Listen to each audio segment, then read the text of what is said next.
You're watching the 5 Minute Bark Podcast on YouTube. If you like this episode, you just may like many more. Subscribe today by clicking the red subscribe button in the top right-hand corner.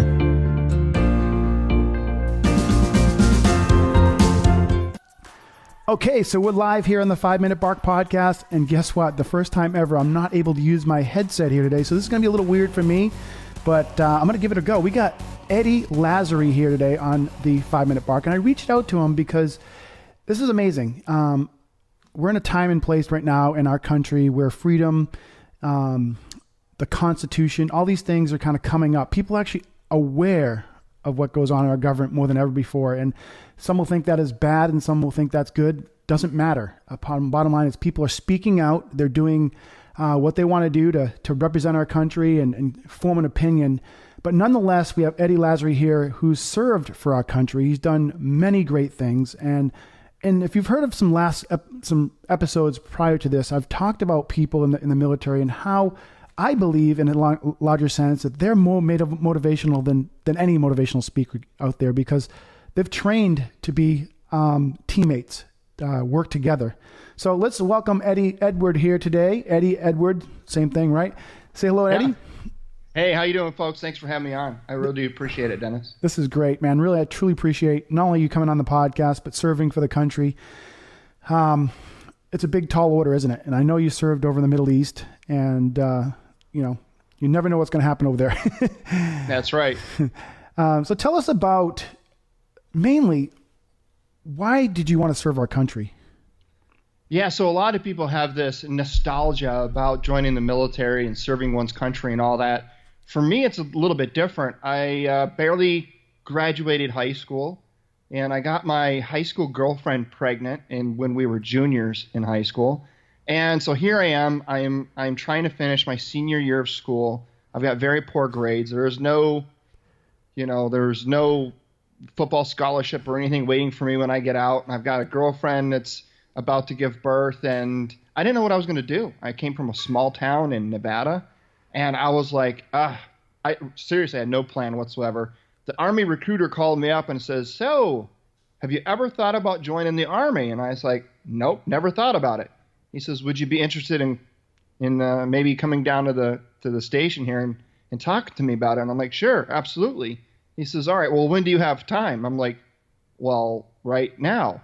and he was like, "Oh, so you're gonna like come down here right now?" I was like, "Yeah, why not?" And so he says, "All right." So it was about a 20-minute ride down to the station. I walked in, I looked at him, and he kind of looked at me kind of funny and kind of bewildered. And I was like, "You just called me about 20 minutes ago." He goes, "Oh, that's you?" He goes, "I totally didn't expect you to even come down here. I thought you were pulling my leg."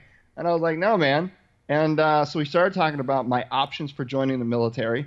I was very upfront and honest with him. I told him that I had a kid on the way and that I was a very poor student, but I had no other plans in life. And so that's when I made the decision to join the military. And as soon as I graduated high school, off to basic training I went, and ended up doing 10 years active duty in the United States Army. And it definitely was much different than I had anticipated, but all good, for all good reasons. So what do you mean by different than you expected? What did you expect versus what you got? Yeah, and that's the thing is, a lot of people that have never served the military, they get their impressions from the same places I got my impressions, from war movies, from at the time I joined in 1996, so there wasn't very good military games out there like there are today, like Call of Duty and things like that. But so everyone kind of gets their impressions from the way the military is supposed to be through what they hear from other people in movies and other outlets. And I joined the military, and I realized that, being in the military was much different than what I had thought, in that we weren't fighting in combat and shooting bullets every single day. For the most of my 10 years, like I said, I served in Iraq from 04 to 05, which was essentially my last year in service. So I did 9 years of service during peacetime. So that 9 years of service consisted of a lot of basically preparing for war during peacetime. And at the time, I ended up becoming a non-commissioned officer. So I was in charge of troops and had soldiers beneath me that I was responsible for training. So, and this was all at a ripe old age of 21 years of age, you know. So I had a lot of responsibility, not only as a father and and a new husband, but I'm off on my own now. I'm out of mommy and daddy's house, and I've got soldiers that are now working for me. And it was just a huge load of responsibility, but one that I took on with great fervor. I really did like what I was doing. I liked the responsibility. I liked the fast pace of it all. And that's when I really started to understand the country and service and what it really meant. Because before my time, before I joined the military, I really didn't get to see a whole lot of the country, a whole lot of the world. And I lived in a very myopic mindset of the world around me. And joining the military opened that up. You can call it Pandora's box, maybe, especially once we got over into Iraq. It was an experience unlike none other. I mean, it's, you hear about these things called culture shock, where you're immersed into another culture and you don't know what to expect. Let me tell you, culture shock doesn't even begin to express the feelings that I had spending a year in the streets of Baghdad, Iraq, for sure. It's so, being part of the military, and there's this one major thing that people are saying that I talk to the most is camaraderie or teamwork, or I've got my brother's back, so to speak. And I would love to be able to somehow take some of that and offer it to people in the public. In other words, not in the civilian world, I guess. And some of the things you might have taken in that have helped you gather that. I come from the East Coast, and we tend to have that brotherhood more so than most places in the United States that I've seen. I've been around to just about every state and so on and so forth. But it seems like, I don't know, New England, maybe we get that whole blood with the whole Boston Tea Party. I don't know what it is, but but the military shares this, and it's probably one of the most important components they share. How do they, I guess, brainwash that into you to take your life is more valuable than this person's next to you? I mean, this person's life next to you is more valuable than yours. How do they get that mentality into your, because this could help in workplaces and in relationships and so on and so forth. Any advice on that? Yeah, so this is a tricky thing, right? It's like the guy that joins the fraternity in college, or the girl that joins the sorority, right? And they develop these experiences during their time, and once they get graduate at college or whatever, those bonds that they build last forever, right? And so it's this tight-knit community. It's the inside look, whatever you want to call it, that the experiences that bind you. And I think to really kind of break it down for you the best way I can is there's this concept in the military we call embracing the suck. And what that really means is you go through, and they really kind of teach you this right at the very beginning with basic training. You've heard the terms, they break you down in order to build you up. They strip away all of your sense of individualism and let you know that it's not you, it's you are now a part of a team. And it really comes with, building those bonds, building those relationships. It comes with embracing the suck. And what that means is you really go through a lot of shitty times during your service, regardless of the branch that you serve in. There's times where things they're shitty and you hate them. But when you look to your left and you look to your right, there's your buddies, and they're going through that shitty time with you, whether it's, you're out in the field and it's freezing rain and you've got no dry clothes and you've got to go sleep in the mud, and you're like, what in the hell am I doing? Like, what did I even do this for? But yet you look over and there's your buddy that's just as wet, just as cold, just as pissed off as you are. And you just kind of look at each other and you just start laughing, right? And you're just like, whatever. It is what it is. We can't change it. We might as well make the best of it. And so you learn to look back on those moments of just sheer shittiness, and you learn to appreciate them and take them for what they're worth. And there's no better moment of embracing the suck than in combat, when what we call it, when you're on a two-way firing range. That means bullets are going both directions, right? And you realize for the first time that there are actually people in the world that are aiming their weapons at you, pulling the trigger and trying to kill you.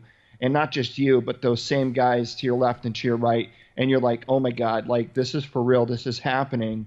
And, a lot of people back home, they talk about policies and, presidential this and everything, leftists and whatever. Yeah. But when you're embracing the suck and you're in the middle of it all, that's the furthest thing from your mind because, you know, taking somebody's life or pulling that trigger, that exceeds the boundaries of you know, White House policy or the things that we take for granted back here in the United States.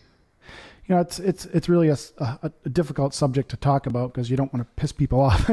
And I just try to look at it from the point of view of these people that have experienced 9/11 or people like yourselves that are putting your life on the line, or their daughter that's been killed by somebody that's in a bad situation. I just going to be real generic about this because I don't want to piss anybody off. But those people will have a different view than everybody else because something has changed in their life because of it. Right. Whereas right now I can go down the street and get a Starbucks coffee and everything's just fine. Mm-hmm. I can sit here on the couch and shout all this great stuff about this and that and form an opinion on stuff. And sure, I'll do some education on it, but I don't really know the real deal. I don't have bullets being aimed at me like yourself. And so I almost feel like my opinion doesn't really matter because these people that have experienced it, it does matter. It does matter in their life. And it's really something, like I kind of said before, it's great that people are being woken up to this. And I hope people will continue to do research, maybe even research people like yourselves that have experienced other things and form an opinion based on all the facts, not just some facts or some guy they don't like or some woman they don't like or whatever, or some country they don't like or whatever. Just form an opinion on as many facts as possible. Of course, you can't always form a perfect position. You're going to be right and you're going to be wrong. But having a position and sharing it is great. That's what this country is all about. Mm-hmm.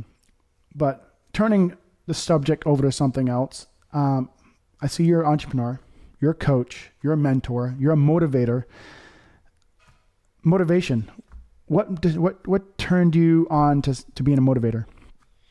Well, it really started with the podcast and the name. A lot of people ask me about it. Change your POV. And of course, POV is point of view. Change your point of view. And what does that mean?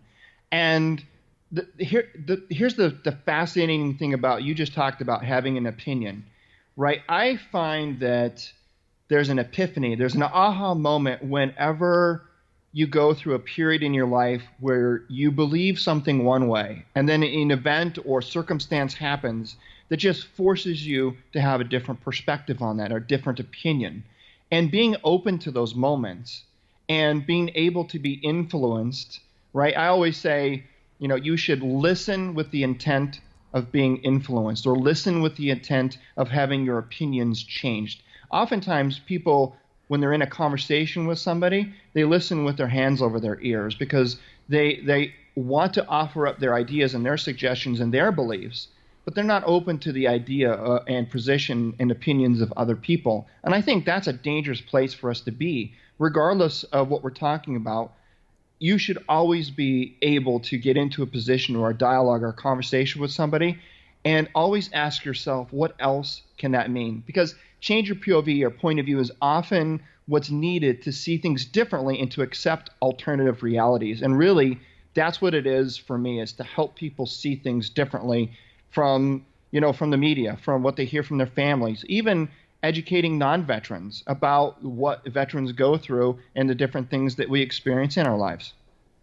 So speaking of veterans, you said you were out there to help some of them. Where do you see you helping them the most? In forming opinions, or do you see them struggling in different ways that you may be able to help them kind of grasp onto something to become an entrepreneur or to be? Yeah. So, and that's an interesting question because every veteran is going to have a different experience, and there's different levels of that a veteran goes through, right? So, and there's so many different VSOs or veteran service organizations out there, and they all cater to a different segment of veterans. You've got some veterans that are literally homeless, and they don't have a place to live, and they don't have food, and they don't have, shelter and clothing on their backs. And there's some folks that we talk to that are literally living in their cars with their, new wife and newborn baby. And so you've got that element of veteran that gets out and it's just like completely lost, right? They have no idea what's going on. And then you work through that progression of veterans, and you got some veterans that perhaps have a stable job. Maybe they're going back to school, they're becoming educated, and they just want to become more knowledgeable of the civilian sector and with corporate America. And they want to be successful in the workplace, but they want to know more about how to do that. And it's about breaking down the stigma, and it's about educating veterans with regard to, professional and personal development. Things that we took for granted in the military that are all of a sudden hard to come by in the civilian world. And then you have veterans, that are perhaps entrepreneurs, and they've started their own business. Maybe it's a 501c3 nonprofit, or it's a for-profit company, and they maybe they're a solopreneur and it's just them doing it. And they want more information about, how to, lead a successful business. Then you got people that are, successful businessmen and women that, maybe they've got a couple hundred employees under them, and they've got a very successful business. So each one of those segments of veterans are all going to come with different needs, with different perspectives, and different things that I can kind of help them with. What's your best success story with this, helping somebody? So so it's kind of funny. So I gave this. You. Yeah, I gave a 2-day workshop at a local university here with some student veterans. And the whole premise of the workshop was to teach student veterans about how to convert military experience into civilian terminology. Not just convert it to civilian terminology, but convert it in such a way where hiring managers and recruiters can actually find value in it. And then the second day, we were getting into actually doing mock interviews and things like that. Because one of the things that military servicemen and women get used to is immediate feedback in the military. They mess up, they make a mistake, they're told about it immediately. Here's what you did, here's what you should have done instead, here's what you can do differently next time, right? It's this immediate feedback. You get out, now you're working in corporate, or you go to an interview, you think you do well, and you never hear back. You have no idea what you did right, what you did wrong, what you could do differently next time. And so that's what I kind of help with. And it's back to your question, one of the moments, it was kind of an aha moment for me. When I looked at the class of student veterans, and they all ranged in age, and there was men, there was women, there was those younger students, older students, some that just got out of the military, some that had been out for 20 years. And I said the words, no matter how hard you try, you will never, ever, ever, ever be a civilian again. And that's something that I kind of had to learn the hard way. I was under the impression that I joined the military, I got out of the military, and now it was my job to try to figure out a way to transition out of the military and to become a civilian again. And I failed repeatedly, over and over again, catastrophically failed at that endeavor.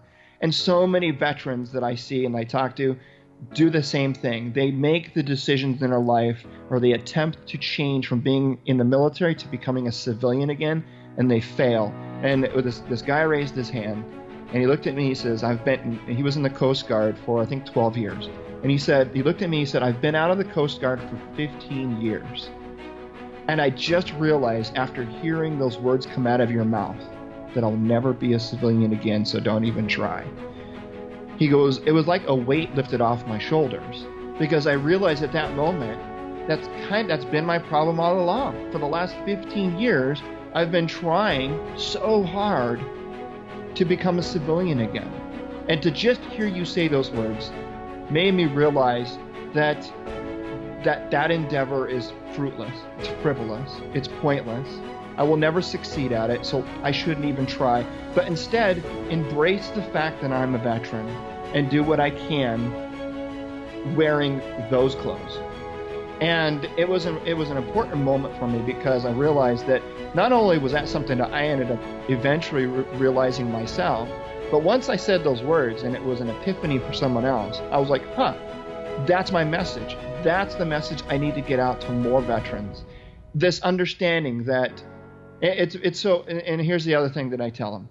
You can take a veteran or a guy in the military and you can get them out and they can become a successful veteran. And you can turn that successful veteran into a successful businessman. So now they're a businessman, but they're also a veteran. But it doesn't go in reverse. You can't take a successful businessman that's never been in the military and turn them into a veteran, right? It doesn't go both ways. And so it's up to the veteran, it's up to the service member to educate non-veterans about what they go through, what they experience, their expectations. So it's about changing your perspective, because let's be honest with ourselves. The last report that I read, it's something to the tune of about 0.45% of U.S. service members have served in the military since 9/11. And so if you flip those numbers around, that means that 99.95% of the American population have never served in the military since 9/11. And so one of the things that I help veterans understand when they get out of the military, it's not the civilians' job, it's not non-veterans' job to understand where you're coming from. It's up to the individual veteran to educate the civilian population, their civilian coworkers, their civilian manager or supervisor. It's up to the veteran to educate non-veterans about what they're going through, about how to deal with them. And a lot of veterans just don't know how to do that, how to have that conversation. The first thing that's kind of coming to my mind is like you dated somebody for 10 years and then you broke up with them, right? But right. Instead of one person, you dated you were in a relationship with 100 men that were a part of your team, and then you just released, and then you keep in touch with a few of them here and there, but they kind of mingle and kind of go away. Some stay. But I could see how that could be like empty. I could see how they get this empty feeling of it's all gone. Like, wait a minute, where did it all go? Who's going to be pushing me? Who's going to be, calling me out? Wait a minute, I can do anything I want. This is not right. It's probably the biggest thing, the biggest struggle I could see would be happening with that. And that I can see how that's tough, because you go through a relationship and you break up. It's devastating for anybody. But that's a different kind of relationship. It's a relationship with a team, team building. I know I've had a company, and I dearly miss my team that I was working with, and I could see how, in your case, that's at a completely higher level. It's a machine, a very well-oiled machine, and to come out here into this world where the machine's broken, so to speak, and not in a bad way, but it's just broken versus the well-oiled machine. Yeah, and the military has been, the United States Army has been doing this now for over 200 years, right? And so there's a lot of things along the way that we kind of figured out what works and what doesn't. And one of the things that the military does really well is this understanding of understanding your place. What we call it, stay in your lane, or know your lane, right? So I'm a senior squad leader, and I know who my guys are. I know who my supervisor is, who my supervisor's supervisor is. I can literally trace my chain of command from myself all the way to the President of the United States and all the way back down. And everybody in the military can do the same thing. So you know where you stand in that echelon, on that we'll call it the hierarchy of things, or whatever, the totem pole, if you will. And it's one of those things that comes with being in the military, and a lot of people take for granted. They're like, oh, I'm so glad when I get out of the military I don't have to deal with that again. And then they get into a corporate environment, and you're looking around and you don't know who is who. You don't know where you fit in this corporate structure and this ladder of things. And you want to make, friends, but you're not sure like where this person is and their social standing. And it's a very difficult thing to be kind of thrown into. And a lot of veterans that get out of the military and join the workforce, that's one of the things that they struggle with, is not knowing their place in the culture, their place in that job. And you kind of touched on it a little bit there. And that is this, you're part of a bigger picture. There's a bigger picture, a purpose. We call it finding your purpose. Getting out of the military, you've got to find your purpose again. And that's easier said than done. And a lot of people try to find their purpose by throwing themselves back into the workforce, and they try they get into an industry or a job or a company, and they're like, okay, this is it. And then they're in there and they realize, man, no matter how many hours I put in, no matter what I try to do, like the people that I'm working with, to my left and to my right, it's just a job to them. It's just a paycheck. There is no, so it was really hard to build those bonds, those relationships again. And so that veteran leaves that company, that organization, that industry, and goes to another one. And that's one thing that's very common with the veteran community, is this idea of job hopping, going from one job to the next, one industry to the next.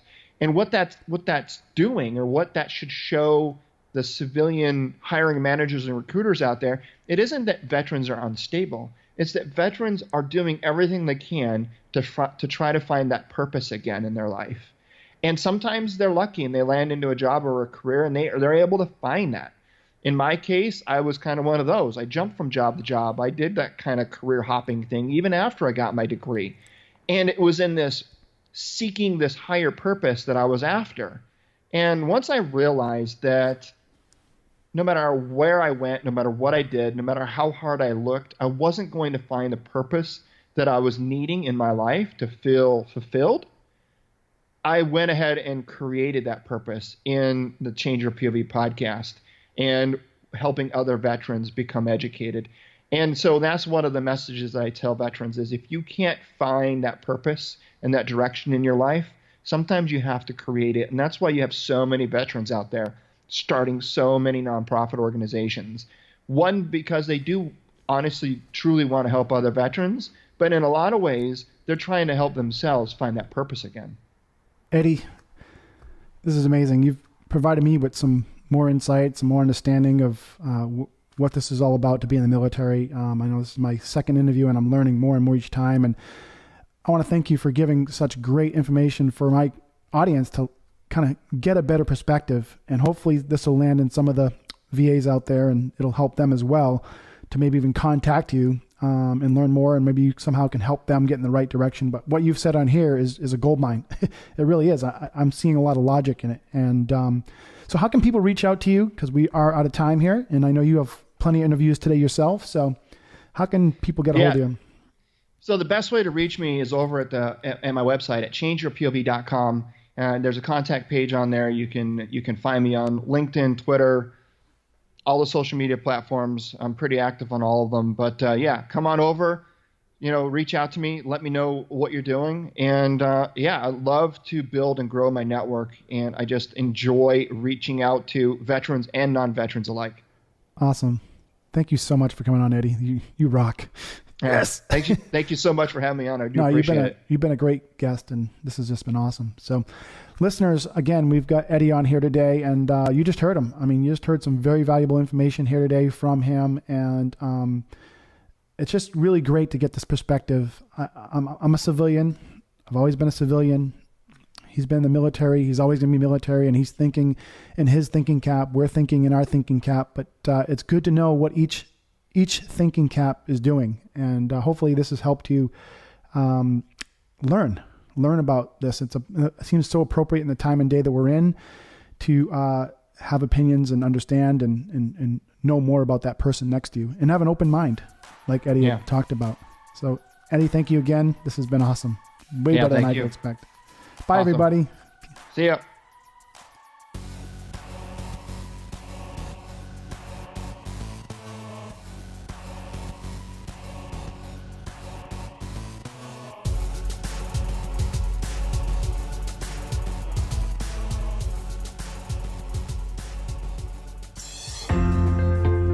You're watching the 5 Minute Bark Podcast on YouTube. If you like this episode, you just may like many more. Subscribe today by clicking the red subscribe button in the top right-hand corner.